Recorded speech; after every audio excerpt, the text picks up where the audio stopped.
Hello friends, வணக்கம். Welcome to Sargunas சமையல்.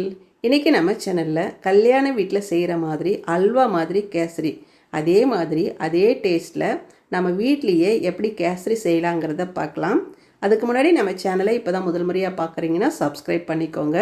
அப்படியே பக்கத்தில் இருக்க பெல் பட்டனையும் அழுத்தி வச்சுக்கோங்க. இப்போ வாங்க கேசரி எப்படி செய்யலாங்கிறத பார்க்கலாம். இதை பண்ணுறதுக்கு அடுப்பை பற்ற வச்சுட்டு ஒரு கடாய் வச்சுக்கோங்க. அதில் எண்ணெய் பாதி நெய் பாதி கலந்து ஒரு 1/4 கப் அளவுக்கு எடுத்து வச்சுருக்கிறேங்க.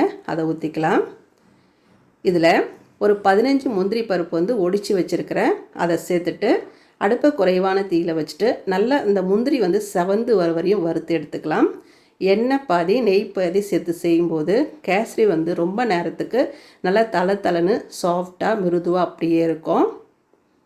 இப்போ முந்திரி நல்லா செவந்து வந்துருச்சு பாருங்கள். இதை ஒரு தட்டில் எடுத்து வச்சுருங்க, இருக்கட்டும். அடுத்ததான் நான் 1 கப் அளவுக்கு ரவை எடுக்க போகிறேங்க. அதுக்கு அதே கப்பில் 4.5 கப் அளவுக்கு தண்ணி எடுத்து ஒரு பாத்திரத்தில் ஊற்றி நல்லா கொதிக்க வச்சுக்கோங்க, இருக்கட்டும். இப்போ நம்ம முந்திரி வறுத்தோம் இல்லைங்களா, அதே எண்ணெயில் 1 கப் அளவுக்கு ரவை சேர்த்துக்கங்க. சேர்த்துட்டு அடுப்பை குறைவான தீயில் வச்சுட்டு இந்த எண்ணெயெல்லாம் இந்த ரவை நல்லா உறிஞ்சிட்டு இந்த ரவை உதிரி உதிரியாக வரணும். அது வரைக்கும் இந்த ரவை கருகிடாமல் நல்லா பொறுமையாக வறுத்து எடுத்துக்கலாம். பாருங்கள், இந்த மாதிரி ரவை நல்லா வறுபட்டு வந்துருச்சு பாருங்கள். நல்லா வாசனையாகவும் இருக்குது. இந்த டைமில் நாம் கொதிக்க வச்சோம் இல்லைங்களா, அந்த தண்ணியை சேர்த்துக்கலாம். எல்லா தண்ணியும் சேர்த்துக்கங்க. சேர்க்கும்போது அடுப்பை சிம்மில் வச்சுட்டு சேர்த்துக்கங்க. நல்லா தெரிச்சு விடும். எல்லா தண்ணியையும் சேர்த்துட்டு நல்லா பொறுமையாக கலந்து விட்டுக்கிட்டே இருங்க. இந்த சுட தண்ணி சேர்க்கும் போதே இந்த ரவை நல்லா வெந்துடுங்க. 1 கப்பு ரவைக்கு 4.5 கப் அளவுக்கு தண்ணி வச்சுக்கோங்க. கேசரி நல்லா சாஃப்டாகவும் தளனும் பார்க்குறதுக்கு ரொம்ப நல்லாயிருக்கும், சாப்பிட்றதுக்கும் ரொம்ப நல்லாயிருக்கும்.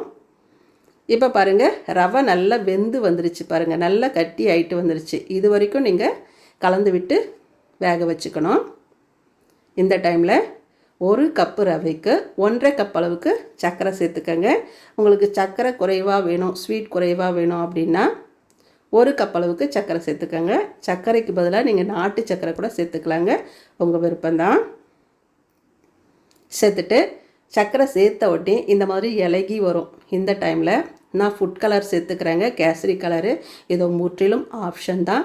வேணும்னா சேர்த்துக்கங்க, இல்லைனா ஸ்கிப் பண்ணிக்கோங்க. இதுக்கு பதிலாக நீங்கள் குங்குமப்பூவை சுடுதண்ணியில் ஊற வச்சுட்டு கூட சேர்த்துக்கலாங்க. இல்லைன்னா அப்படியே வெள்ளையாக கூட கேசரி செய்துக்கலாம், ரொம்ப நல்லாயிருக்கும், உங்கள் விருப்பம்தான்.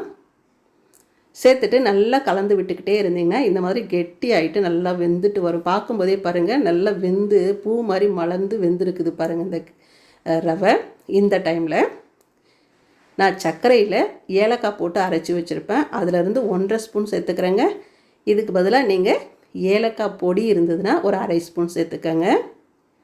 சேர்த்துட்டு இந்த டைமில் நான் ஒரு 2 டேபிள் ஸ்பூன் நெய் சேர்த்துக்கிறேங்க. கடைசியாக கொஞ்சம் நெய் சேர்த்து செய்யும்போது வாசனையும் டேஸ்ட்டும் ரொம்ப நல்லாயிருக்கும்.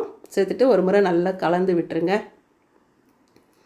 கலந்து விட்ட பிறகு மூடி போட்டுட்டு அடுப்பை சிம்மில் வச்சுட்டு ஒரு 3-4 நிமிஷத்துக்கு அப்படியே இருக்கட்டும். நான் ஊற்றின எண்ணெய் நெய்யெல்லாம் நல்லா பிரிஞ்சு வந்திருக்குது பாருங்கள். இந்த டைமில் நாம் வறுத்து வச்சோம் இல்லைங்களா முந்திரி பருப்பு, அதையும் சேர்த்துக்கலாம். சேர்த்துட்டு நல்லா கலந்து விட்டுருங்க. 1 கப்பு ரவைக்கு 4.5 கப்பு தண்ணி, 1/4 கப்பு எண்ணெயும் நெய்யும் கலந்தது, ஒரு 2 டேபிள் ஸ்பூன் நெய். இந்த மாதிரி சேர்த்து இந்த அளவுகளோட செய்திங்கன்னா கல்யாண வீட்டில் செய்கிற மாதிரி கேசரி நம்ம வீட்லேயே ஈஸியாக செய்திடலாம். அதே டேஸ்ட்டு அதே மாதிரி சூப்பராக இருக்குங்க. கண்டிப்பாக மிஸ் பண்ணாமல் செய்து பாருங்கள். எடுத்து போடுறேன் பாருங்கள். கரண்டியில் எடுத்திங்கன்னா ஒட்டாமல் இந்த மாதிரி அல்வா மாதிரி விழும். இதுதான் கரெக்டான பதங்க. இதே மாதிரி நீங்களும் செய்து பாருங்கள். ரொம்ப ஈஸியாக செய்கிற ஸ்வீட் எதுனா கேசரி தாங்க. யாராவது கெஸ்ட்டு வந்தாலோ வீட்டில் ஸ்வீட் சாப்பிட்ணுனாலோ டக்குன்னு நான் சொன்ன அளவுகளில் இதே மாதிரி நீங்களும் செய்து கொடுத்து பாருங்கள். டேஸ்ட்டும் சரி வாசனையும் சரி ரொம்ப நல்லாயிருக்கும். எல்லாருமே விரும்பி சாப்பிடுவாங்க. இதே மாதிரி நீங்களும் செய்து பாருங்கள். செய்து பார்த்துட்டு எப்படி வந்ததுன்னு கமெண்ட்டில் சொல்லுங்கள். இந்த வீடியோ பிடிச்சதுன்னா சர்குணா சமையலுக்கு சப்ஸ்கிரைப் பண்ணுங்கள். நன்றி.